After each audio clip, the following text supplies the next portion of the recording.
सबकी उलझन सुलझाने, अंधियारों को मिटाने, ये ज्ञान की जोत जलाने आया है। आचार्य भगवान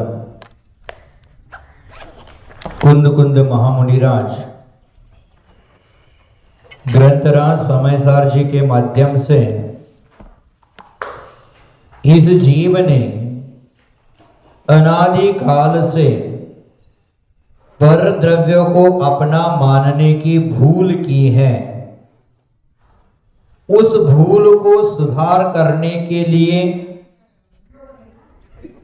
पर द्रव्य का स्वरूप क्या है, पुद्गल का स्वरूप क्या है और जीव द्रव्य का स्वरूप क्या है, इसके बारे में भेद विज्ञान करा रहे हैं।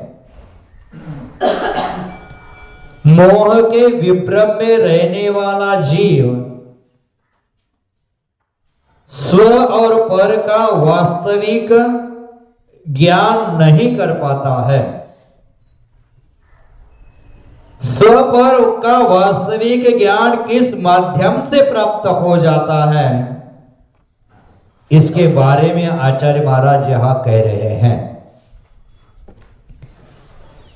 कि स्वपर वेद विज्ञान प्राप्त करना जो व्यक्ति चाहता है वह गुरु के उपदेश से अभ्यास करके बार बार चिंतन करके स्वपर का ज्ञान करना चाहिए। आचार्य महाराज कहते हैं कि यह सम्यक ज्ञान है, स्वपर का ज्ञान है, किसी स्कूल में, कॉलेज में अथवा यूनिवर्सिटी में खोजने से मिलने वाला नहीं है। उसे तो गुरु की प्रयोगशाला में जाना होगा।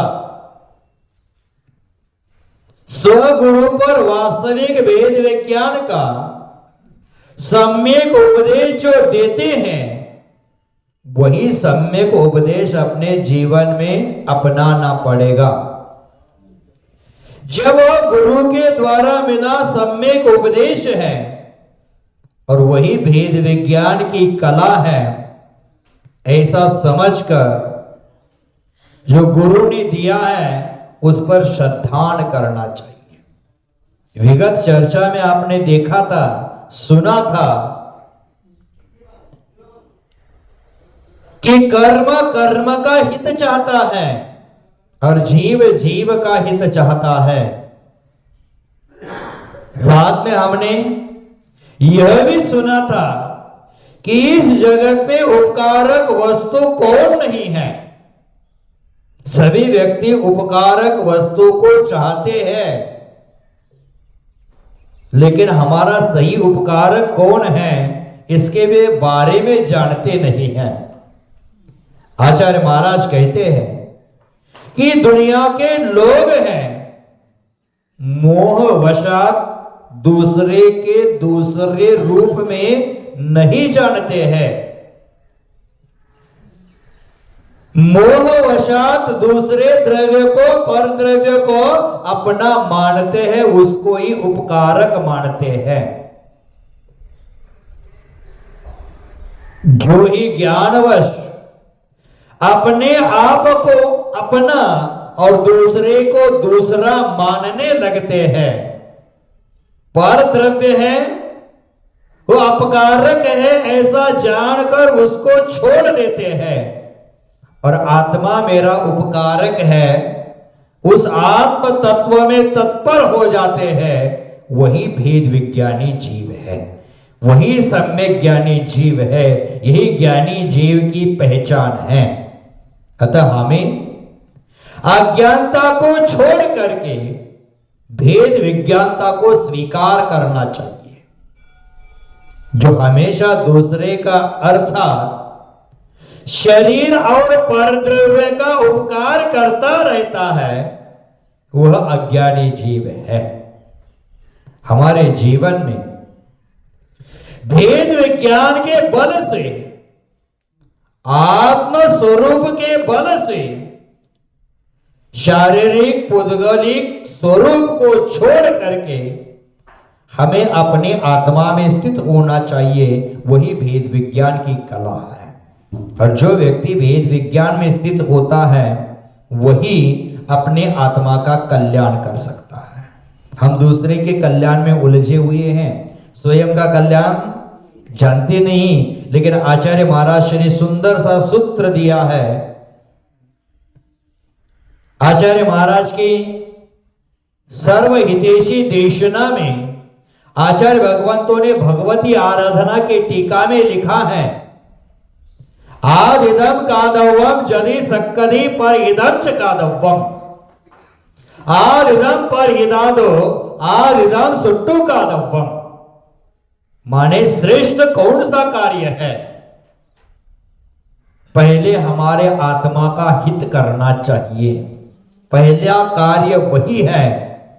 यदि शक्ति है, सामर्थ्य हमारे पास है, तो परहित भी करना चाहिए। पहले कौन सा करना है? स्वयं का हित, आत्मा का हित करना है। हमारे पास शक्ति है, सामर्थ्य है, तो दूसरे का भी करना चाहिए, मात्र दूसरे का ही नहीं करना चाहिए। तो आत्महित है, आत्महित और परहित है, इन दोनों में श्रेष्ठ कौन सा है? तो आचार्य महाराज कहते हैं कि आत्महित करना ही अच्छा है, श्रेष्ठ है, उसी में बुद्धिमानी है। लेकिन हम लोग परहित में लगे हैं। आज वर्तमान में हमारे समाज में ज्ञानचंद बहुत मिलते हैं, पर उपदेशक बहुत मिलते हैं। पर को उपदेश करना कुशल है लोग, और पर को उपदेश करना आसान भी होता है। दूसरे को कहेगा रात्रि भोजन नहीं करना है, जर्दा नहीं खाना है, मसाला नहीं खाना है, और उसके मुंह में भरा होता है। माने दूसरे का हित चाहता है, लेकिन स्वयं के हित के बारे में कभी सोचता ही नहीं है। तो आचार्य महाराज कहते हैं, बुद्धिमान पुरुष है, मुख्य रूप से अपना हित पहले करता है, क्योंकि वे समझते हैं आत्महित किए बिना पर का हित करना असंभव है। तीर्थंकर जैसे महापुरुष भी दीक्षा लेने के उपरांत जब तक केवल ज्ञान की ज्योति प्रकट नहीं होती, तब तक वह मौन रहते हैं, मात्र अपने हित में लगते हैं। और जब अपना हित होता है, केवल ज्ञान की ज्योति प्रकट हो जाती है, तो दिव्य देशना के माध्यम से दूसरे के हित के बारे में वह उपदेश देते हैं, दूसरे के लिए कल्याण का पथ प्रदर्शन कर देते हैं। लेकिन जब तक स्व का हित नहीं होता, तब तक क्या किया उन्होंने? मौन रहे। उसी प्रकार हम जब तक साधना के पथ पर नहीं चलते, तब तक दूसरे को साधना का उपदेश देना बेकार है, उसका प्रभाव पड़ेगा नहीं। कि वचनों में प्रामाणिकता आती है कि वक्ता के प्रामाणिकता अनुसार, और वक्ता की प्रामाणिकता उसके चारित्र आचरण पर निर्भर करती है। अगर आचरण और चारित्र ही सही नहीं है, तो उसके वचनों पर कोई भरोसा करेगा ही नहीं। तो आचार्य महाराज कहते हैं कि बुद्धिमान पुरुषों की बुद्धिमानी उसमें ही है कि जो अपने आत्मा का कल्याण पहले करे, संभव हो तो दूसरे का करे। हम लोग क्या करते हैं? दूसरे का करने में ज्यादा समय देते हैं। माने अपना झोला फटा हुआ है और दूसरे के झोले को स्टिच लगा लेते हैं। माता पिता स्वयं भूखे रहते हैं और बच्चों का पेट भरते रहते हैं। माने स्वयं की चिंता ही आज लोगों को नहीं है, पर की चिंता करता है। और पर द्रव्य की चिंता दुख का कारण होती है, ये ध्यान रखना। ये जगत में हमें कोई सुख देने वाला नहीं है और दुख भी देने वाला कोई नहीं है। न भी कोई दे दे लच्छी, न भी कोई उयारम अवयारम। कार्तिक अनुप्रेक्षा में कार्तिकेय स्वामी कहते हैं कि कोई किसी को लक्ष्मी दे नहीं सकता है, कोई किसी का उपकार नहीं कर सकता है, और कोई किसी का अपकार भी नहीं कर सकता है। उपकार अपकार तो हमारे शुभ अशुभ कर्मों पर ही निर्भर है। अगर शुभ कर्म है तो हमारे लिए उपकारक बन जाते हैं, और अशुभ कर्म है तो अगर हमारे पास धन दौलत है तो रास्ते से आने जाने वाला भी आपकी पूछताछ कर लेता है, खातिरदारी कर देता है। और आपके पास का पैसा खत्म हो गया तो बेटा बेटी भी लात मारकर बाहर निकाल देते हैं। मानिए सभी सुख के साथी हैं। कभी हम सोचते नहीं कि हमारे पैरों पर खड़ा होने के लिए माता पिता ने अपना पूरा जीवन खर्च कर दिया है, उनके लिए हम कितना समय देते हैं, देना चाहिए, ये विचार ही नहीं आता है। तो आचार्य भगवान कहते हैं कि ज्ञानी पुरुष अपने हित के बारे में सोचता है, और अज्ञानी पुरुष अपना हित छोड़ करके, शक्ति नहीं होते हुए भी, सामर्थ्य नहीं होते हुए भी दूसरे के हित में हमेशा तत्पर रहता है।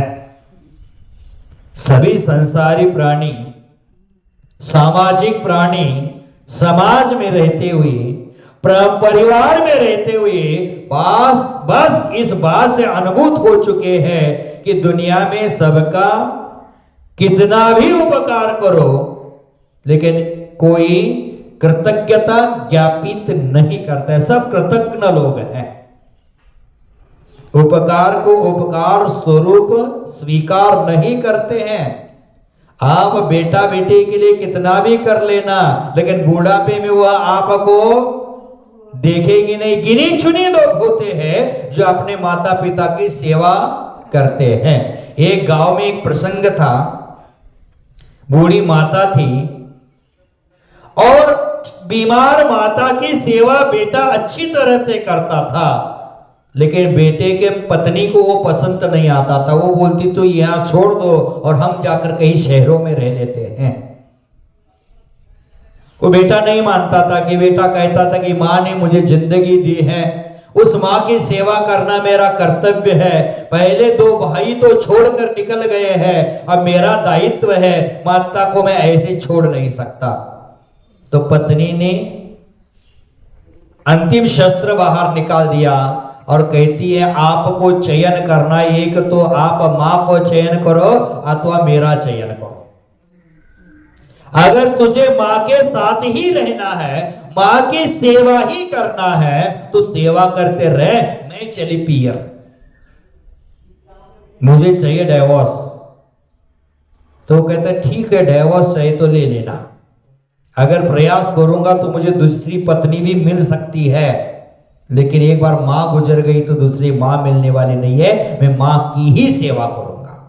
ऐसे पुत्र विरले होते हैं जो मां की सेवा करने के लिए, पिता की सेवा करने के लिए बाकी सब सुख सुविधाएं त्याग देते हैं।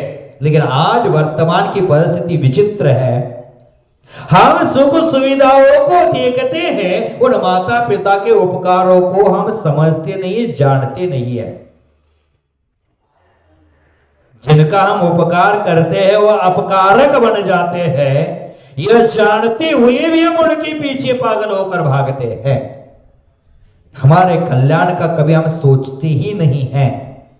बंधुओं, पर का कल्याण तो हमने बहुत कर लिया, हमारा कल्याण हम कब करेंगे? आज गणतंत्र दिवस है, प्रजातंत्र दिवस है। आज गणतंत्र दिवस हम खुशियों से मना रहे हैं, मिठाइयां बांट रहे हैं। प्रजा को तो स्वतंत्रता मिल गई, प्रत्येक नागरिक को स्वतंत्रता तो मिल गई, लेकिन हमारी आत्मा की स्वतंत्रता के बारे में हमने कभी सोचा है? ऐसे तो भारत देश को स्वतंत्रता मिली 15 अगस्त को। 150 साल तक अंग्रेजों की पोलादी पैरों तले ये भारत देश रोंदा जा रहा था। कुछ महापुरुषों के दिमाग में आया और उन्होंने ब्रिटिशों से पंगा लेकर के भारत को स्वतंत्रता दिलाई। 150 साल की गुलामी हमें पसंद नहीं आई, लेकिन 8 प्रकार के कर्म के पैरों तले हमारी आत्मा अनादिकाल से रौंदी जा रही थी, उसका किसी को ध्यान ही नहीं आया है। स्वतंत्रता दिवस को हम इंडिपेंडेंट डे कहते हैं, लेकिन इंडिपेंडेंट कौन है? जिनकी डिपेंड इनमें है वही इंडिपेंडेंट डे मना सकता है। जिसकी डिपेंड आउट में है, बहिरंग के परद्रव्य में उसकी डिफेंड है, पर द्रव्य में जो आलंबन है वो कौन सा स्वतंत्र दिन मना रहा है? डिपेंड अंदर में होनी चाहिए। मेरे स्वभाव पर मुझे निर्भर होना है, मेरे स्वभाव को मुझे जानना है, तभी जाकर मुझे कर्मों से स्वतंत्रता मिल सकती है। हमें कर्मों की स्वतंत्रता की ओर ध्यान देना है। कर्म और आत्मा अलग अलग है, उसके बारे में सोचना चाहिए। आज गणतंत्र दिवस मनाते हैं, प्रजासत्ताक दिन मनाते हैं, लेकिन परमात्मा कर्मों के सत्ता के तले दब गया है। उसको भी स्वतंत्र करने का अवसर हमारे जीवन में आता है, वह हमें अपने जीवन में अपनाना चाहिए। आचार्य भगवान कहते हैं कि परमात्मा के गुण अलग है और पुद्गल द्रव्य के गुण अलग है। उन दोनों के गुणों को तू समझ ले, जान ले, पहचान ले, तभी जाकर तू उसको स्वतंत्रता दिला सकता है। हम स्वतंत्र दिवस मना, प्रजासत्ताक दिवस मना रहे हैं, लेकिन भारत देश में प्रजातंत्र राज्य पहला कौन सा है? पता ही नहीं। बिहार में वैशाली है, वह पहले प्रजातंत्र राज्य है। तो हमें प्रजातंत्र के बारे में भी पता नहीं, अपने आत्मा के बारे में तो पहचान कर लेना। जिस देश में रहते हैं, जिस माटी में रहते हैं, जिस देश में श्वास लेते हैं, उस देश के प्रति हमारा स्वाभिमान जागृत होना चाहिए। मात्र छुट्टियों का दिन नहीं मनाना है, उस देश के प्रति हमारे अंतर हृदय में आस्था होनी चाहिए, विश्वास होना चाहिए। उसी प्रकार हमारे आत्मा के प्रति भी आस्था, विश्वास, श्रद्धा होनी चाहिए, तभी जाकर वह परमात्मा तत्व हमारे लिए उपलब्ध हो सकता है। तभी जाकर हम अपने उपकार को समझ सकते हैं, अपना उपकार कर सकते हैं। नहीं तो हम अनादिकाल से यही विपरीत काम करते रहे हैं, तो हमें उसको भूल जाना चाहिए। आचार्य महाराज उसी को समझा रहे हैं, और वह समझाते समय आचार्य महाराज ने यह चर्चा की है। दो भिन्न द्रव्यों का विचार हमारे सामने रखा है, एक निषेधात्मक कहा है और एक ग्रहण करने के लिए सकारात्मक कहा है। हमें सोचना चाहिए, अत्याधिक पुण्य संयोग से हमें समय सार जैसे ग्रंथों का अध्ययन करने का अवसर प्राप्त हुआ है।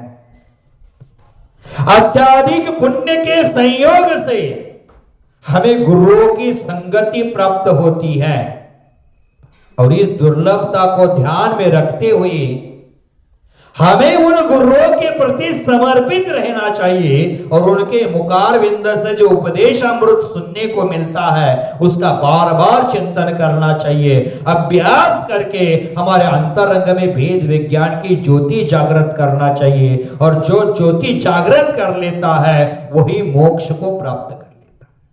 मोक्ष सुख को प्राप्त करने के लिए साधन भूत तत्व कोई है तो भेद विज्ञान है, और भेद विज्ञान की ज्योति जलाने के लिए निमित्त भूत कोई है तो गुरु जी है, गुरु जी का उपदेश है, और ये समय सार ग्रंथ है।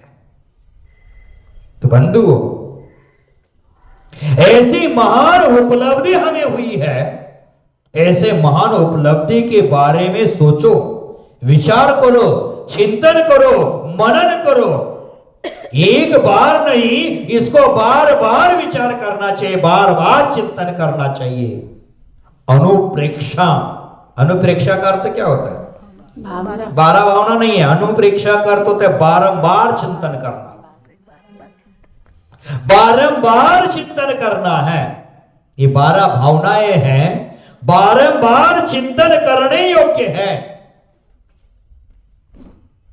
कौन किसका कहां तक है, कौन किसे कहां तक साथ देता है, ये कोई गारंटी नहीं है। काम होने के बाद लोग अपना हाथ ऊपर कर देते हैं। कहा गए चक्री जिन जीता भरत खंड सारा, कहा गए वह राम और लक्ष्मण जिन रावण मारा। कहा गए वो राम लक्ष्मण जिन्होंने लंका को अपने वश में कर लिया था, लंका पर विजय प्राप्त कर ली थी। कहा कृष्ण रुक्मिणी सत्यभामा और संपत्ति सगरी। रुक्मिणी कृष्ण सत्यभामा कौरव कहा गए अपने अपनी गति अनुसार अपने अपने मार्ग पर चले गए। राजा राणा छत्रपति आदिन के असवार ये वचनों में है, ये वचनों के वचन है। वो आचरण में जब आते हैं तभी जाकर 12 भावना वैराग्य का निमित्त बन जाती है। आचार्य 12 भावनाओं के बारे में बहुत कुछ लिखते हैं। आचार्य कुंद कुंद स्वामी जी का प्रथम ग्रंथ कोई होगा, प्राकृत भाषा में लिखा होगा तो 12 अनुपेक्षा नाम का ग्रंथ उन्होंने पहला लिखा है। 12 अनुपेक्षा आचार्य कुंद कुंद महाराज की है। 12 अनुप्रेक्षा कार्तिकेय स्वामी जी की है, मंगत राय जी की है, दौलत राम जी की है। बहुत सारी 12 भावनाएं, लगभग 150-200 प्रकार की 12 भावनाएं आज उपलब्ध है।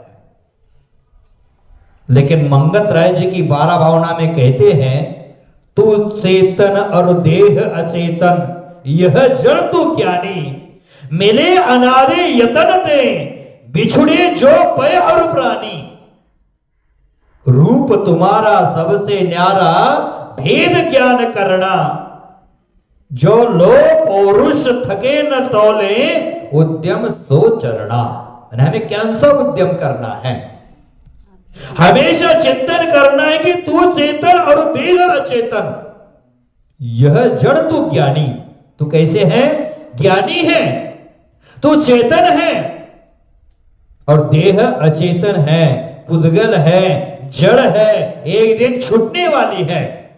मिले अनादि, अनादिकाल से इनका मिलाप है। कब से मिलाप है इनका? बीच में हुआ है क्या? 10 साल पहले, 50 साल पूर्व, 100 साल पूर्व, 500 साल पूर्व? नहीं।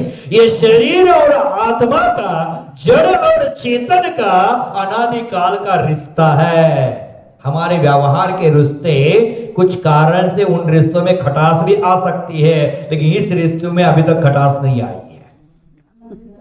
बहुत मीठे रिश्ते हैं और ये शरीर है मीठा बदमाश है, ये आत्म गुणों पर घात कर रहा है। पास में रहकर बोलते हैं ना, घर क्या भेदी, ये हमारा घर का भेदी है शरीर। ये घर का भेदी है, हमारे आत्म गुणों को जला रहा है। जिसको अपना माना उनसे ही दुख पाया, जो सगा था उसने ही दगा दिया। ये सगा मानते इसको है, लेकिन यही हमें क्या करता है? दगा देता है। फिर भी उसकी खातिरदारी हम छोड़ते नहीं है। कितनी बार ठोकरें लगी है, कितनी बार इसने दुख के आग में ढकेल दिया है, फिर भी जानता सब कुछ है लेकिन करता कुछ नहीं। दुनिया को उपदेश देने में सभी लोग कुशल है, लेकिन स्वयं आचरण करने की बारी आ जाती है तो मोह कर्म है बलजोर हो जाता है और आत्मा कमजोर हो जाती है। कमजोरी में आसानी से व्यक्ति फंस जाता है। आत्म तत्व का उपदेश देने के लिए बारंबार लोगों को प्रेरित करना पड़ता है, लेकिन विषय कषाय के लिए किसी को प्रेरित नहीं करना पड़ा, अपने आप सीख जाता है, आ जाएगा अपने आप। पर आचार्य महाराज यहां कहते, मिली अनादि यतन ते, बिछुड़े जो पय और पानी। जैसे पय माने दूध और पानी का मतलब वाटर। पय और पानी साथ हो जाते हैं, उसी प्रकार मेरा आत्मा और शरीर एक में हो गए हैं। कब से? अनादि काल से, लेकिन प्रयत्न करके उसको मैं अलग कर सकता हूं, करने का सामर्थ्य मुझ में है। लेकिन हम कमजोर पड़ जाते हैं, अलग करने की सोचते ही नहीं। रूप तुम्हारा सबसे न्यारा, मेरा रूप कैसा है? आचार्य महाराज ने पीछे कहा है, सर्वतो सुंदरो लोगे सर्व पर्यायुषु सर्व गतिषु सर्व अवस्थासु, सर्वतो सुंदरो लोगे, नर नारकादि गति में निगोदादि पर्यायों में सबसे सुंदर तू है। रूप तुम्हारा सबसे न्यारा, मेरा रूप सबसे न्यारा है, लेकिन मेरा रूप न देखते हुए, मेरा स्वरूप न पहचानते हुए बाह्य रूप के पीछे हम पागल होकर भाग रहे हैं। मेरा रूप आपने कभी देखा ही नहीं है, मेरा स्वरूप कभी पहचाना नहीं है। रूप तुम्हारा सबसे न्यारा भेद विज्ञान करना, भेद ज्ञान करके ही मैं मेरे रूप को, स्वरूप को जान सकता हूं। मेरा आत्मा अरूपी है, पुद्गल द्रव्य रूपी है। मैं रूपी द्रव्य के पीछे लग करके अपने स्वरूप को भूल गया हूं। इसलिए भेद विज्ञान की ज्योति जागृत करने के लिए अत्यंत दुर्लभता के साथ हमारे लिए भगवान के दिव्य वचनों को ग्रंथराज समय सार के माध्यम से, गुरुओं के मुखारविंद से सुनने का सुअवसर प्राप्त हो गया है। उस अवसर को अपने जीवन में उतारना चाहिए, उस अवसर का लाभ लेना चाहिए। जो लोग पुरुष थके न तौले उद्यम सो चलना, मैंने हमेशा आचार्य महाराज कहते हैं हमें ऐसा उद्यम करता रहना चाहिए, प्रतिदिन चिंतन करते रहना चाहिए कि मुझे मेरे स्वरूप को जानना है, मेरे स्वरूप को पहचानना है। और स्वरूप की पहचान करने के लिए आचार्य भगवान अजीब अधिकार का अंतिम सूत्र, अंतिम गाथा आपके सामने रख रहे हैं। और उस समय शिष्य को बहुत समझाया कि वर्णादि तेरा स्वरूप नहीं है, ये शरीर का है, ये पुद्गल का स्वरूप है।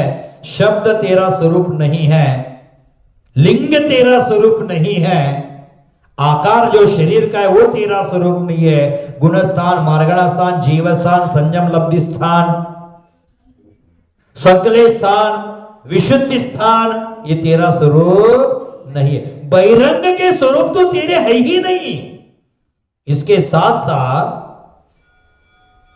आचार्य महाराज कहते हैं अतः न केवलम बहिरंग वर्णादयो शुद्ध निश्चयेन जीव स्वरूपम न भवन्ति। माने बहिरंग में वर्णादि है, वह शुद्ध निश्चय से तेरा स्वरूप नहीं है, ऐसा नहीं है। तो साथ साथ अभ्यंतर मिथ्यात्वादी गुण स्थान रूप दयो अपि न भवन्ति इति स्थितम, ये सिद्ध करते हैं। स्थितम का अर्थ होता है सिद्ध करना। आचार्य महाराज यही सिद्ध कर रहे हैं कि बहिरंग में वर्णादि तेरा स्वरूप नहीं है, उसके साथ साथ अंतरंग में जो मिथ्यात्व रागादि जो परिणाम है, गुणस्थान जो परिणाम है, वह भी तेरा स्वरूप नहीं है। इसका व्याख्यान करने के लिए गाथा सूत्र 73 कहते हैं, उच्चारण कर लेते। मोहन कम्मस्सुदया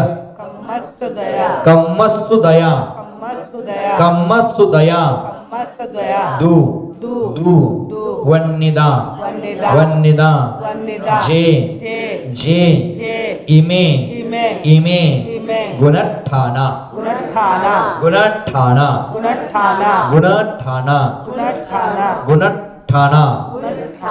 देखो ठ दो का उच्चारण निकलना है। गुणठाना, ट आ गुण के पीछे लेना, ठाना अलग कर, गुणठाना मोहन कम्मस्सुदया दुविन्निदा जे इमे गुणठाना। मोहन कम्मस्सुदया दुविन्निदा जे इमे गुणठाना। कह अवंती जीवा ते नित्यम चेतना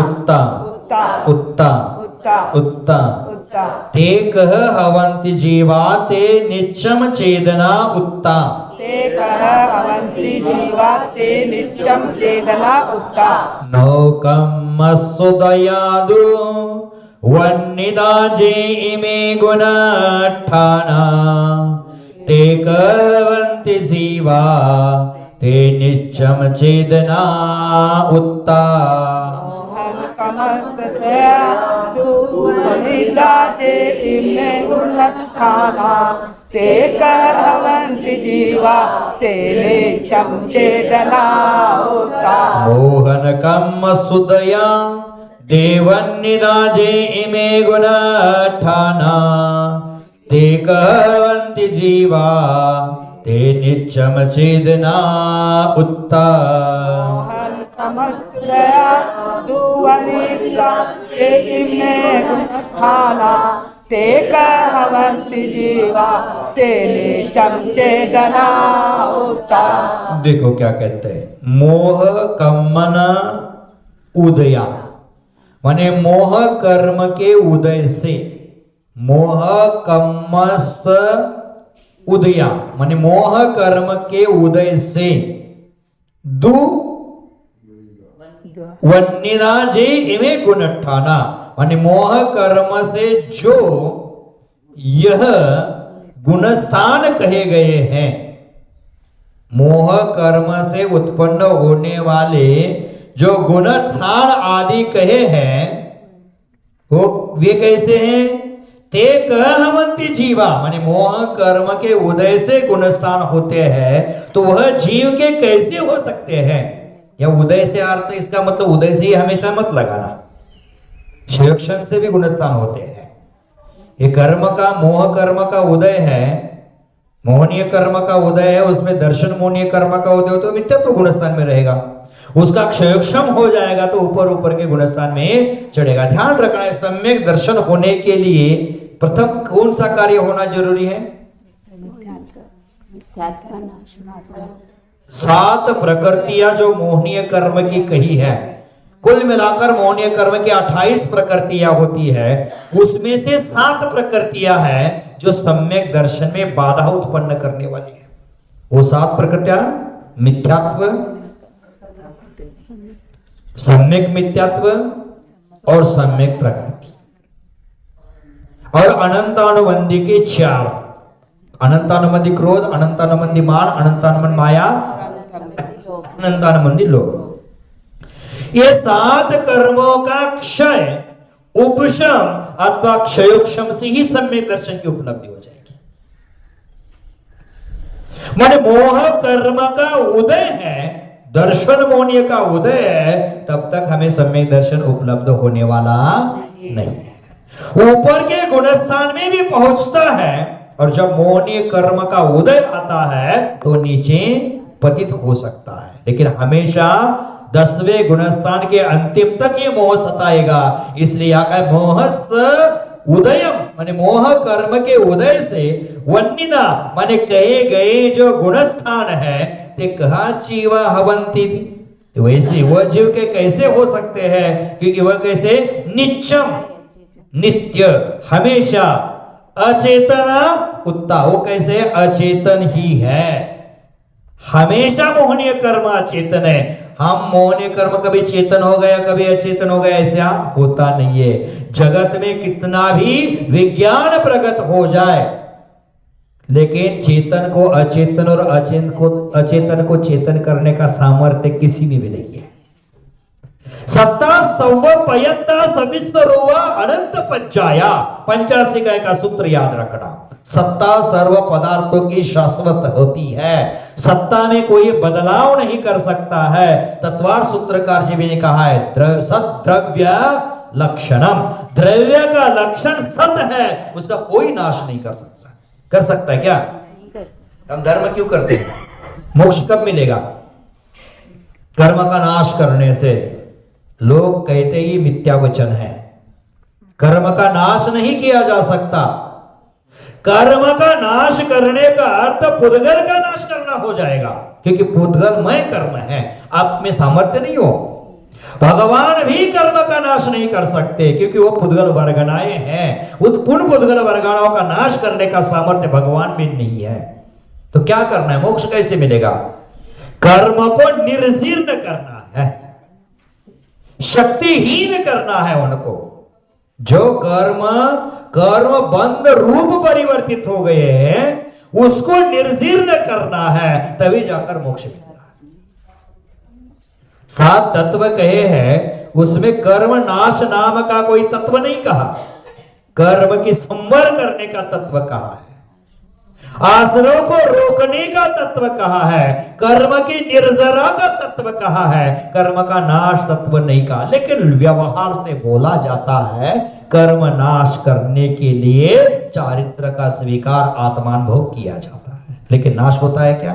सत्ता सद द्रव्य लक्षणम, द्रव्य का लक्षण क्यों पारस भाई?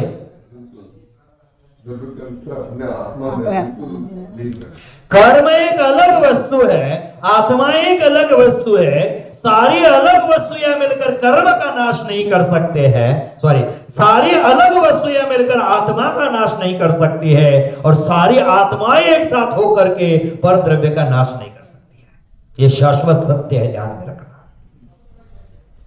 तो यहां वो जीव के कैसे कह सकता है जो नित्यम अचेतना उत्ता, वो हमेशा अचेतन है, ऐसा उत्ता माने कहा है। समझ गए? अचेतन है ऐसा कहा है, लेकिन उस अचेतन के पीछे पागल है। क्यों पागल है? अन्नान मोहित मदी मज्जमेन मनंति पौगलम दप्पम। अज्ञान से मेरी मति मारी गई है, और उसी कारण से मैंने पुद्गल द्रव्य को अपना माना है। लगता है पीछे 27 नंबर के काव्य में आचार्य महाराज ने इसका वर्णन किया था, 28 नंबर में। अन्नान मोहित मदी मज्जमेन मनंति पौगलम दप्पम बद्धम बद्धम चतः जीवो बहुभाव संजुदो।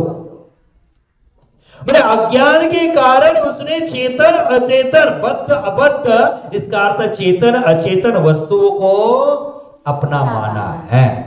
यहां तो आचार्य भगवान कहते हैं हमेशा वह अचेतन ही है, उस अचेतन को तूने माना अपना, ये तेरी सबसे बड़ी अज्ञानता है, मूर्खता है। और दूसरा अज्ञान, दूसरी मूर्खता क्या है?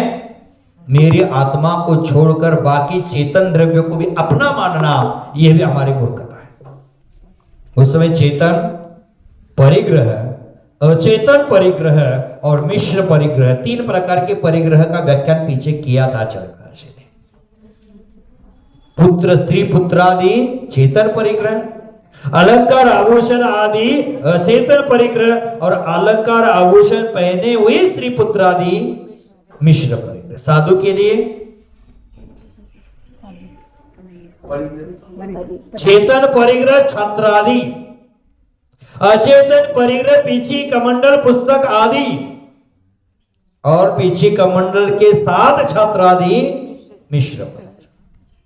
माने चेतन अचेतन परिग्रह को मैंने अपना माना है। इसमें कौन अपना है? ना चेतन परिग्रह अपना है, ना अचेतन परिग्रह अपना है, चेतन स्वरूपी निज आत्मा ही अपना है। तो यहां तो ये पुद्गल का स्वरूप है, मोह कर्म के उदय से उत्पन्न होने वाले वर्णादि अथवा गुणस्थान आदि, इन मोह कर्म से उत्पन्न होने वाले पर्याय है, वो हमेशा अचेतन है। उसको तू अपना मानने का दुस्साहस कैसे कर रहा है? व्यवहार में पर वस्तु अपनी माना जाता है तो डंडे पड़ते हैं। दूसरे के जमीन में आप अपना मानकर घर बनाने जाओगे तो एफआईआर हो जाती है, डंडे पड़ जाते हैं। लेकिन अध्यात्म में हमने अपना द्रव्य छोड़कर पर द्रव्य को ही अपना माना है, वहां कर्म के डंडे क्यों नहीं पड़ेंगे? अपने घर में कितना भी कूड़ा कचरा फैला दो, कोई कुछ बोलने वाला नहीं है, लेकिन पराये घर में कूड़ा कचरा फैलाओगे तो गाली गलौज का सामना करना पड़ेगा। अच्छा करना जीव जीव का हित चाहता है और कर्म कर्म का हित चाहता है। आप कौन सा करना चाहते हैं? आप कर्म का हित करना चाह रहे हैं, अपना हित भूल गए हैं। हम परद्रव्य का हित चाहते हैं, परद्रव्य पर हमारा ज्यादा ध्यान है। जैसे हमने विहार का विचार कर लिया, 2 दिन पहले बोला ही था, विहार का विचार कर लिया। अब विहार में महाराज श्री निकल जाएंगे और कुछ श्रावकगण भी उनके साथ चलेंगे, कुछ हद तक चलेंगे। तो जो जाने वाला है वो जाएगा, नहीं जाने वाला है वो रहेगा। लेकिन जो जाने वाला है उसको ही पूछा जाता है, तू जाएगा, तू जाएगी, कहां तक जाएगी, कब तक जाएगी? अरे तू क्या करने वाला ये देखना, कौन जा रहा है, कौन रह रहा है, कौन रुक रहा है, ये देखने के लिए तेरे पास समय है। लेकिन तू क्या कर रहा है ये सोचने के लिए समय ही नहीं तेरे पास। कुछ लोगों को कल लगा कि विहार की चर्चा समाज में फैल गई, तो इतनी जल्दी भी क्या पड़ी है महाराज, इतने जल्दी क्यों जा रहे हैं? तो जल्दी क्यों जा रहे? उन लोगों को स्वयं को सोचना है, महाराज यहाँ विहार विराजमान है, हमने कितना समय दिया है। दूसरे के भरोसे आप क्यों रुकवाना चाहते हैं साधु को? अपना भी दायित्व है, अपना भी कर्तव्य है। कि मैंने पहले ही कहा कि आज वर्तमान में वेद विज्ञान उत्पन्न कराने के लिए जिनेंद्र देव की वाणी जो समय सार में लिपिबद्ध रखी है और गुरु के मुखारविंद से सुनने को मिलती है, वो अत्यंत दुर्लभ है। उसको दुर्लभ समझ करके देव शास्त्र गुरु के प्रति समर्पित होना चाहिए। हमें लगता है कि समर्पण दूसरा करे, हम मात्र मजा ले, ऐसा नहीं होता है। हमें अपने जीवन में उत्थान की ओर जाना है तो देव शास्त्र गुरु के प्रति समर्पण की भावना होनी चाहिए। ऐसे रुक सकता है क्या साधु? आप अगर किसी के यहाँ मेहमान होते हैं और वो मेहमान आपको पूछते नहीं है, वो मेहमान अपना सुबह 7 बजा तो ऑफिस जाएगा, दुकान जाएगा, अपने काम में निकल जाएगा, दिन भर घर में आपको अकेला छोड़ेगा, तो मेहमान कितने दिन आपके घर में रहेगा? कितने दिन रहेगा? कितने दिन रहेगा? सालों रहेगा? तो साधु भी एक अतिथि होता है। साधु जैसा अतिथि जगत में दूसरा कोई नहीं है। वो ना तिथि बताकर आता है, ना तिथि बताकर जाता है, वो अतिथि होता है। और साधु आपके यहाँ आया है और उसकी मेहमान नवाजी नहीं करेंगे तो साधु क्यों रहेगा? मेहमान नवाजी करना इसका मतलब पैर दबाना, आहार खिलाना, यह नहीं। साधु नगर में विराजमान है तो उनका लाभ लेना चाहिए। मैं हमेशा कहता हूं, बच्चों को रोने मत देना और साधु संतों को सोने मत देना। बच्चा रो जाएगा तो उसका भविष्य बिगड़ जाएगा, और साधु संत सो जाएगा तो समाज बिगड़ जाएगा। मैं बार बार कहता हूं, पापी को जागने मत देना और संत को सोने मत देना। पापी जग जाएगा तो दुर्व्यवहार सर्वत्र फैल जाएगा, और संत सो जाएगा तो सदाचरण करना ही लोग भूल जाएंगे। लेकिन हम साधु कहा है, क्या कर रहे हैं, हमें चिंता ही नहीं है, विचार ही नहीं है। हम मात्र परद्रव्य के हित में लगे हैं। जो अचेतन है उसको ही अपना मानकर बैठे हैं, और चेतन द्रव्य का जागरण करने वाले जो महापुरुष होते हैं उनके पास जाने के लिए, उनकी वाणी सुनने के लिए हमारे पास समय ही नहीं है। तो बंधु आचार्य महाराज कहते, तू ये पुद्गल आदि से उत्पन्न मोह कर्म के उदय से उत्पन्न जो गुणस्थान आदि है वो हमेशा अचेतन है, तो उसको अपना कैसे मान रहा है? ये छोड़ दे, भ्रम छोड़ दे। अब महाराज जी ने बहुत समझा दिया। लगभग जीव अधिकार का प्रारंभ खत्म हो गया, अजीव अधिकार प्रारंभ हो गया 44 नंबर की गाथा में। 44 से लेकर 73 गाथा तक कहा, माने कुल मिलाकर 44 से लेकर 73 तक कहा। इसका मतलब लगभग 40 गाथा, 30 गाथा है, सॉरी 30 गाथाएं लगभग आचार्य महाराज ने यही कहा कि पुद्गल का स्वरूप क्या है, जीव द्रव्य का स्वरूप क्या है, व्यवहार नहीं से क्या है, निश्चय नहीं से क्या है, शुद्ध निश्चय नहीं से क्या है, अशुद्ध निश्चय नहीं से क्या है। इतना समझाया, फिर भी कुत्ते की पूंछ टेढ़ी की टेढ़ी। तो आचार्य महाराज यहाँ कहते, अरे भाई लास्ट वाला मैं बता रहा हूं, कल से कौन बताएगा आपको? मैं भी नहीं बताऊंगा, और आपका ये समयसार ग्रंथ अलमारी में धूला खाकर पड़ा रह जाएगा सालों तक। इतनी सारी जिनवानी सरस्वती भवन में भरी है, आज लगता है अन्य धर्मावलंबी सरस्वती पूजा पर्व मना रहे हैं। कम से कम आज सरस्वती पर्व पूजा के दिन हमें संकल्प करना चाहिए कि जिनवानी की 4-5 लाइन तो रोज हम पढ़े, तब उससे बिना कल्याण तो होगा नहीं। तो यह आचार्य महाराज कह रहे हैं कि अंतिम गाथा कह रहे हैं, इस अजीब अधिकार की पुनः हो जाएगा कर्तु कर्म अधिकार। लगता है आपके नसीब में नहीं था वो, और होगा तो पुनः पैर हमारे पीछे भी आ सकते हैं। ऐसा कुछ नहीं, ऐसा मत समझना। धनुष्य से गया बाण पुनः लौट कर नहीं आता, लेकिन साधु जाएगा तो पुनः लौट कर आ भी सकता है। आएगा कोई गारंटी नहीं, आ भी सकता है। कल मुझसे किसी ने कहा महाराज विहार कर रहे हैं, कहां कर रहे हैं? शिखर जी कर रहे हैं, उदयगिरी खंडगिरी कर रहे हैं। मैंने बोला मुझे पता नहीं, कल तो बाली जा रहे हैं, उसके बाद का मुझे पता नहीं है। आगे दुर्गापुर तक गए, बंडेल तक गए, वर्धमान तक गए, तो उसके भी आगे कहीं पहुंच गए, और मन कर गया साधु का तो यू टर्न साधु के पास है विहार के लिए, लेकिन संसार के लिए नहीं है, ये ध्यान रखना। विहार के लिए साधु के पास यू टर्न है। पुनः आपका पुण्य बलजोर हो जाएगा तो साधु आ भी सकते हैं। हम नहीं आएंगे तो और साधु आ रहे हैं।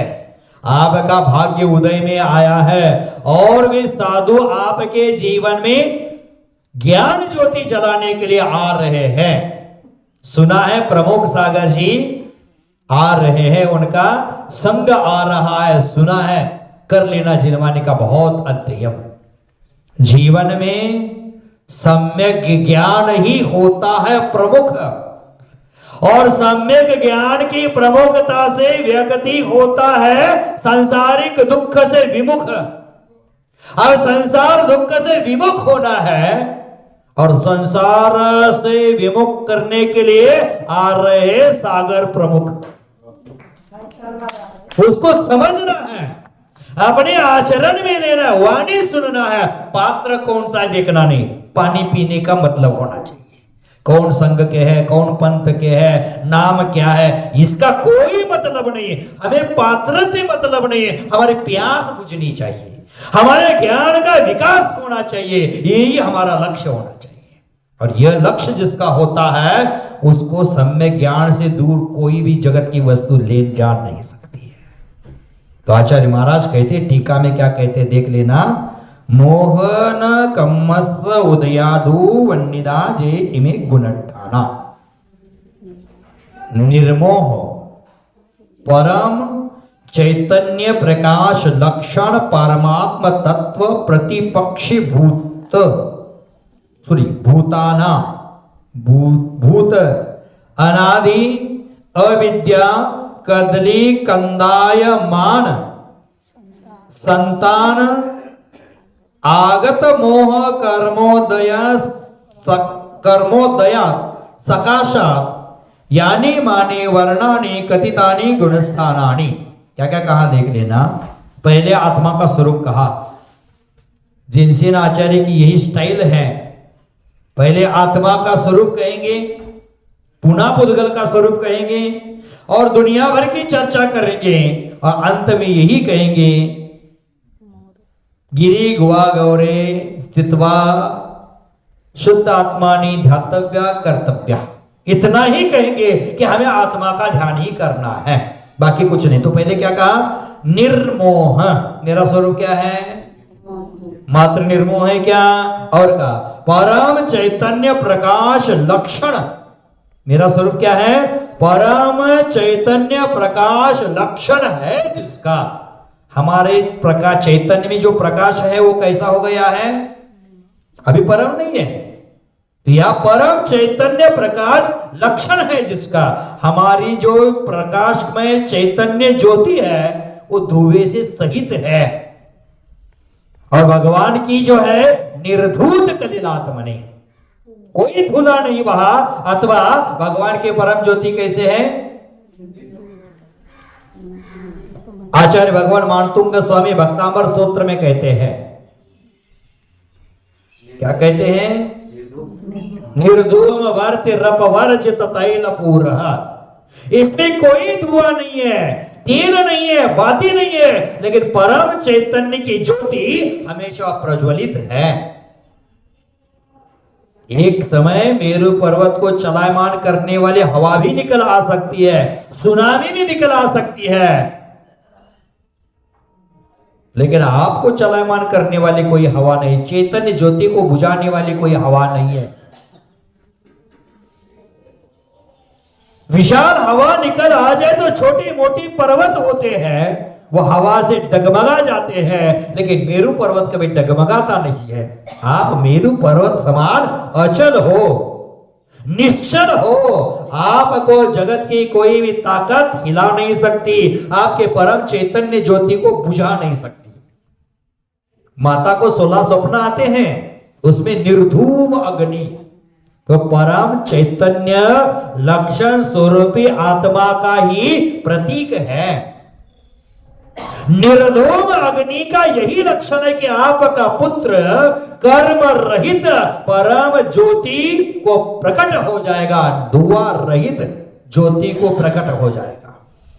तो यह निर्मोह परम चैतन्य प्रकाश लक्षण है जिसका, ऐसे परमात्म तत्व है। और उसके प्रतिपक्षीभूत कौन है? मैंने इसको विरोधक, उसके शत्रु कौन है?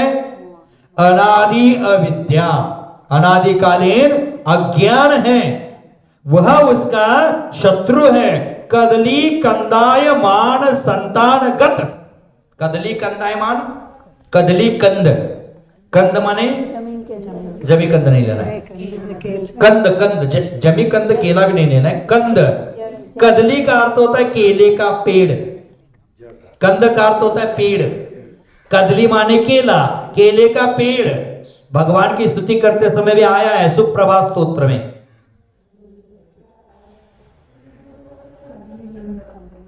कदली कंद माने केले का पेड़, और केले का पेड़ कदली कंदायमान संतानगत, उनकी संतान माने केले का पेड़। आपने कभी देखा होगा किसान लोग उसको एक बार फल आ गया तो निकाल देते हैं, है ना? निकाल, देखो किसान लोग भी बहुत होशियार है, पहले बच्चा को नहीं मारता है, माने केले का जो ऐसा निकला आता है उसको बच्चा कहते हैं, उसको नहीं मारता है, पहले मां पर चोट करता है, पहले पेड़ को नीचे घाव लगाता है, बाद में केला उतार देता है। मां हमेशा अपनी बच्चों की सुरक्षा के लिए पहले अपने प्राणों का त्याग करने के लिए तैयार हो जाती है। हम किसान के बेटे, हम जानते हैं केले का पेड़ इस ऊपर से नहीं काटा जाता, पहले नीचे एक छेदा दिया जाता है, पुनः केले का जो फल है उतारा जाता है। जब वो केले का पेड़ केला फल देता है तो निकाल देते हैं उसको, किसान रखता नहीं कि दोबारा पेड़ को फल नहीं आने वाला, एक ही बार आता है उसको। तो निकालने के बाद जो मेन पेड़ है वो निकाल जाता है, तो बगल बगल से और भी पेड़ उग जाते हैं। कदली कंदाय संतान वत, माने कदली का जो संतान है उसी प्रकार मोह कर्म है। मोह कर्म एक उदय आकर खिर जाकर खत्म हो जाता है, तो दूसरा पीछे से उदय, संतान की तरह एक के पीछे एक उत्पन्न हो जाते हैं। सकाशात यानी माने वर्णितानी कथितानी गुणस्थानी, उसी प्रकार इस मोह कर्म के उदय से एक गुणस्थान है आदि संतान की तरह उत्पन्न हो जाते हैं। समझ गए? कदली कंदाय मान संतानगत मोह कर्मोदय सकाशात यानी माने वर्णितानि कथितानि गुणस्थानी। ये गुणस्थान कैसे कहे हैं? जैसे केले के पेड़ काटने के बाद और भी पेड़ उग जाते हैं, उसी प्रकार मोह कर्म का उदय आता है तो उसमें हमारे गुणस्थान आदि उत्पन्न हो जाते हैं, ऐसा कहा। तथा च उक्तम गुण सन्नासा च मोह जोग भावा, कहा है गुण सन्ना माने सन्ना माने संज्ञा नाम, गुण सन्ना साच मोहोदयो माने यह गोमट सार में आचार्य महाराज जी ने कहा, यह वाक्य कहा है गुण सन्ना साच मोह दया तथा च उक्तम, इसका अर्थ होता है अन्य ग्रंथों में कहा भी है। क्या कहा है? गुण सन्ना साच मोह जोग भावा। गुण संज्ञा कैसी है, गुणस्थान कैसे उत्पन्न होते हैं? मोह और योग के भाव से। गुणस्थान किसको कहा जाता है? कषाय और योग के निमित्त आत्म प्रदेशों में परिस्पंदन रूप क्रिया हो जाती है, उसको मोह, उसको गुणस्थान कहा जाता है। तो यहां कहा आचार्य में गुण सन्ना साच मोह जोग भावा ते कह हवंती जीवा ताने कतम भवंती जीवा। वो कैसे जीव के हो सकते हैं? वो तो मोह और योग से उत्पन्न होने वाले हैं। भगवान कौन से गुणस्थान में है? कौन से गुणस्थान में भगवान? अर्यंत भगवान 13वें गुणस्थान में हो सकते हैं, लेकिन मैंने भगवान शब्द यूज किया है। कौन सा गुणस्थान ही नहीं उनका, गुणस्थान आतीत है। क्यों गुणस्थान आतीत है? गुणस्थान क्यों होते? क्या यहाँ मोह योग भावा, मोह और योग भाव से गुणस्थान होते हैं, और ना भगवान को योग है ना मोह है। आठों कर्मों का नाश सिद्ध भगवान ने कर लिया है, इसलिए उनका कोई गुणस्थान नहीं है। निश्चय नय से हमारा भी कोई गुणस्थान नहीं है। व्यवहार नय से मोह और योग के उदय से उत्पन्न होने वाले परिणाम है, उसको ये आचार्य महाराज ने गुणस्थान संज्ञा दी है। वे कैसे जीव के हो सकते हैं? न कतम अपि कतम भूतानी, ये जीव के कदापि नहीं हो सकते हैं। तो कैसे नहीं हो सकते हैं? पुनः प्रश्न शिष्य का। आप कहा कि मोह योग के भाव से उत्पन्न गुणस्थान है, ये कैसे जीव के हो सकते हैं? कदापि नहीं। आपने कहा, फिर मेरा सवाल है कतम भूतानी, क्यों नहीं हो सकते? बताओ क्यों नहीं हो सकते? तो पुनः कहते हैं ते नित्यम अचेतना उत्ता, वह कैसे हमेशा अचेतन है। यद्यपि अशुद्ध निश्चयनेन चेतनानि तथापि शुद्ध निश्चयनेन नित्यम सर्वकालम अचेतनानि। कहा यद्यपि अशुद्ध निश्चय से चेतनानि, ये कैसे है? चेतन के ही है।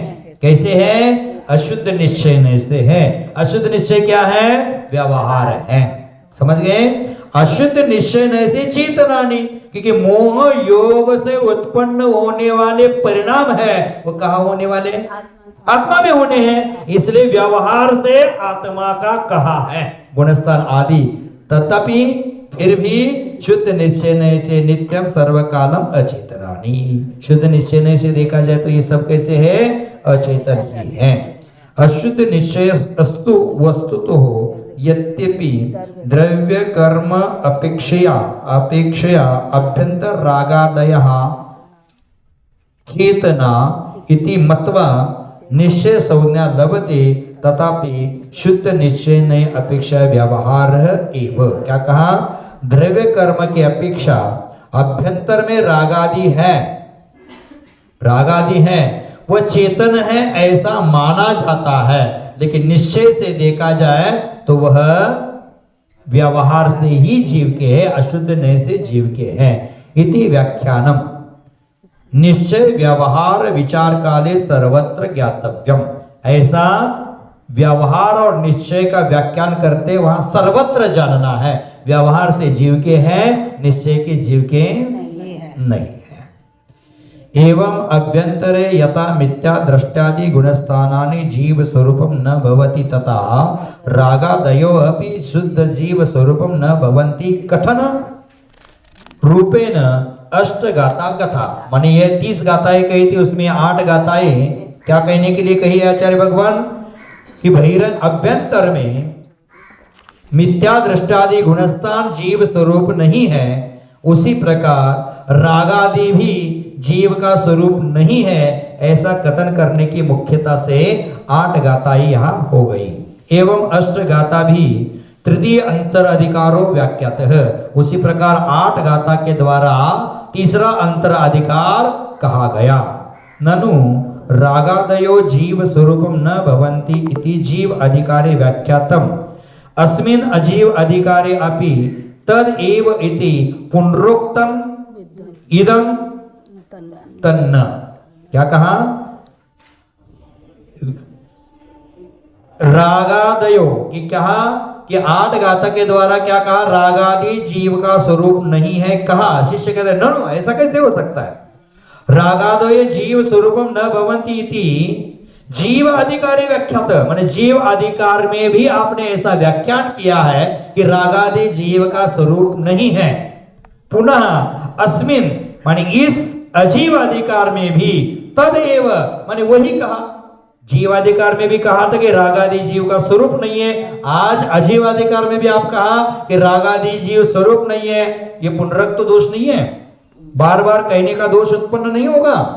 तन्न ऐसा कहना उचित नहीं है, ऐसा होगा नहीं, क्योंकि आचार्य महाराज पहले ही कह चुके हैं विस्तार रुचि शिष्य प्रति नव अधिकारे समय सार एव व्याख्यायते न पुनरुक्तादि प्रतिज्ञा वचनम। माने क्या, आचार्य भगवान पहले ही कह कर आए हैं कि विस्तार रुचि शिष्य को संबोधन करने के लिए नव अधिकार में समय सार का व्याख्यान मैं करूंगा, इसमें प्रतिज्ञा भंग का कोई दोष नहीं आता है। प्रतिज्ञा पहले ही की है, किस लिए कहूंगा मैं बार बार, एक आध शिष्य होता है उसको एक बार कहने से समझ में आता है, और विस्तार रुचि वाला शिष्य वो बार बार बताना पड़ता है। इसलिए मैं किस लिए कह रहा हूं समय सारिया, विस्तार रुचि वाले शिष्य के लिए कह रहा हूं, तो बार बार कहने का दोष क्यों आएगा, क्योंकि मैंने पहले ही प्रतिज्ञा की है। यह समय सार ग्रंथ किसको कहूंगा,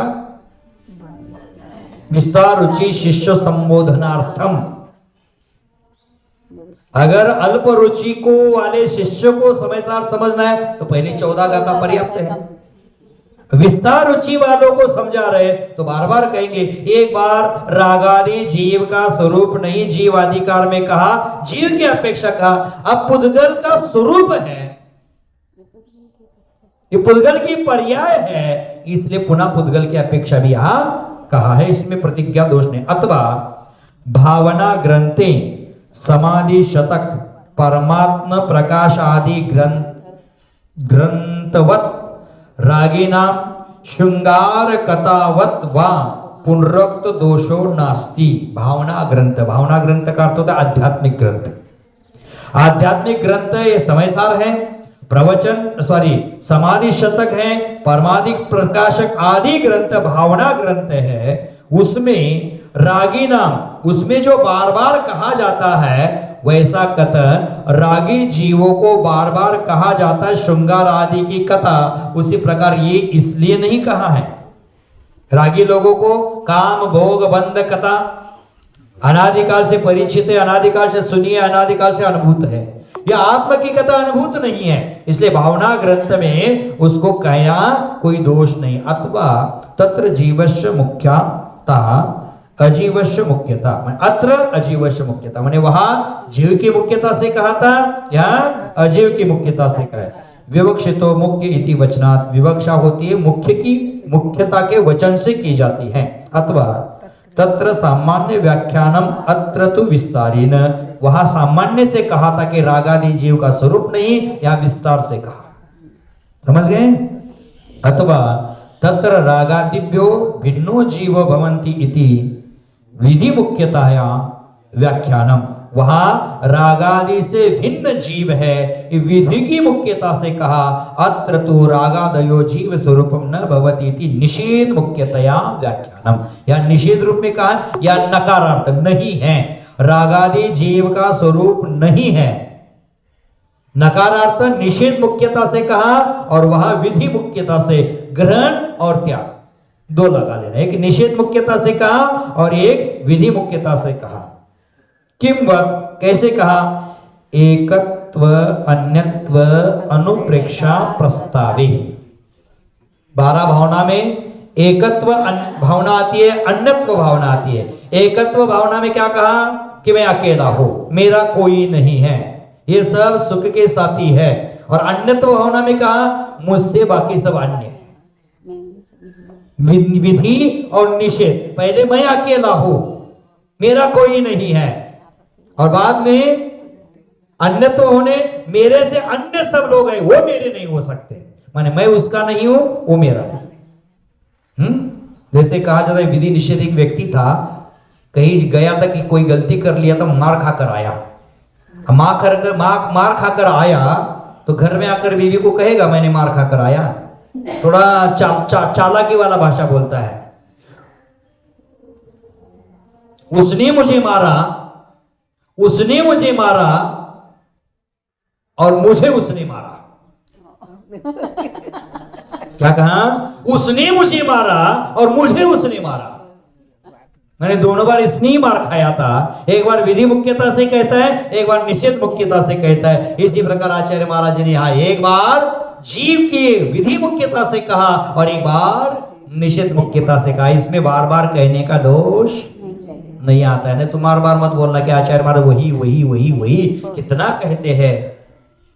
हमारे जड़मति को सुजान करने के लिए बार बार कहना पड़ता है।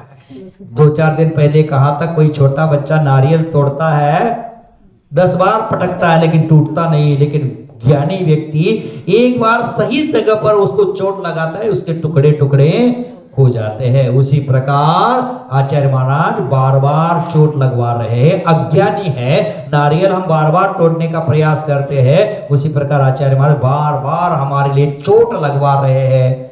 हमारी खोट बाहर निकाल। अंतरंग में कितनी खोट भरी है, वो खोट फालतू में 2000 की नोट के प्रति आसक्ति होने के कारण खोट भरी है, तो खोट निकाल देना। तो आचार्य भगवंतों ने कहा कि विधि मुख्यता से निषेध मुख्यता से किमवत कैसे? एकत्व अन्यत्व अनुप्रेक्षा प्रस्तावे। एकत्व अन्यत्व अनुप्रेक्षा कैसे कही? उसी प्रकार विधि निषेध मुख्य व्याख्यानवत इति परिहार पंचकम ज्ञातव्यम। इसी प्रकार 5 परिहार दिए हैं, उत्तर दिए हैं, ऐसा समझना चाहिए। एवं जीव अजीवो, जीव अधिका, जीव अजीवो, जीव अजीव अधिकार रंग भूमो श्रृंगार रहित पात्रवत द्वय व्यवहारेण एकीभूतो प्रविष्टो निश्चयेन तो श्रृंगार रहित पात्रवत पृथक भूत्वा निष्क्रांता वत इति। क्या कहा कि पहले यहाँ अजीवाधिकार का प्रारंभ करते हुए कहा था कि इस रंग भूमि पर जीव और अजीव दोनों श्रृंगार सहित प्रवेश कर रहे हैं। यहाँ का श्रृंगार सहित पात्रवत व्यवहारेण एकीभूतो प्रविष्टो, माने एक होकर प्रवेश कर गए थे पात्र पर, श्रृंगार करके प्रवेश कर रहे थे। लेकिन निश्चय नहीं न तो अब ये सब समझ गए, अब शिष्य की अकल ठिकाने आ गई है, बार बार सवाल नहीं कर रहा है। अब पात्र का नाटक कर लिया, जितना करना था कर लिया, ड्रामा कर लिया, और अब क्या कर रहे हैं? श्रृंगार रहित होकर पृथक भूत अलग अलग दिशा में निकल जाते हैं। समझ गए? हम इस संसार के रंग भूमि में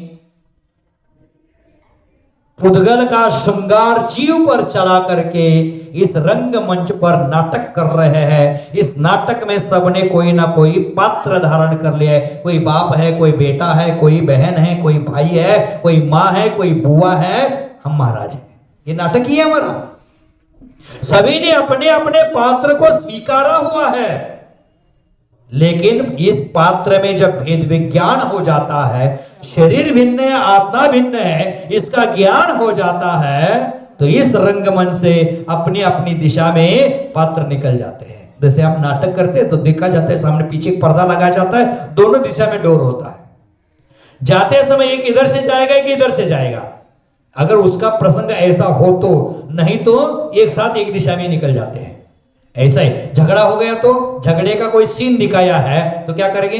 अलग अलग दरवाजे से निकलता हुआ दृश्य दिखाएंगे। झगड़ा करके एक दिशा में जाएंगे तो आपको वो फील अच्छा नहीं होता है, तो दोनों दिशा में जाएंगे। अगर पति पत्नी का विवाह का दृश्य दिखाया है, प्यार का दृश्य दिखाया है, तो जाते समय दोनों एक दूसरे का हाथ पकड़ करके एक ही दिशा में जाएंगे। अब अनादिकाल से आत्मा कर्म का हाथ पकड़कर चल रहा है, अब हमें हाथ पकड़कर ही चलना है कि हाथ छोड़कर दोनों दिशा में जाना है? हाथ छोड़ना है कि जोड़ना है? अब क्या करोगे बताओ? हाथ जोड़ोगे कि छोड़ोगे? कल मुझे छोड़ने आओगे कि मुझसे जुड़ने आओगे? वो मुझे छोड़ने जुड़ आएगा आदमी, मुझे छोड़ने आएगा, मुझसे जुड़ेगा नहीं, धर्म से जुड़ेगा नहीं, लेकिन कर्म का जुड़ाव जो अनादिकाल से वो छोड़ने के लिए तैयार नहीं। ये फेविक्विक का जोड़ है, ये फेविकॉल का जोड़ है, टूटेगा नहीं। जोर लगाकर महाराज कितना भी जोर लगा ले, हम तो वो जोड़ को टूटने नहीं देंगे। लेकिन जब तक ये जोड़ टूटेगा नहीं, तब तक आपको आत्म सुख भी मिलेगा नहीं, ये गारंटी रखें।